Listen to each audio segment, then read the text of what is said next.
এটা হচ্ছে automatic brake system.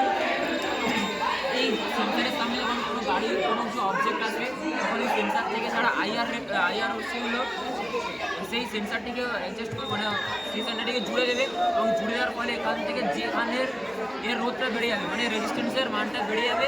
বেড়ে যাওয়ার কারণে এখানে মোটরটা চলার কথা 3.7 ভোল্টে, কিন্তু এখান থেকে পাস হবে 1.5 ভোল্ট, যে কারণে মোটরটা চলতে পারবে না এবং মোটরটিভাবে ব্রেক হয়ে যাবে। কী কী ইউজ করি বলবো স্যার? এটা এখানে ব্যবহার করা হচ্ছে প্রক্সিমিটি সেন্সর, 3.7 ভোল্টের দুটো ব্যাটারি, 6 ভোল্টের একটি ইলেকট্রিক এবং একটি সুইচ ও একটি গিয়ার মোটর হচ্ছে।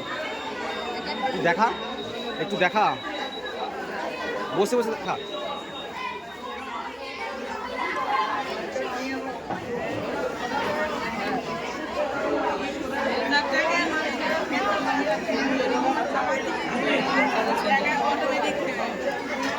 সেন্সার দেওয়া আছে?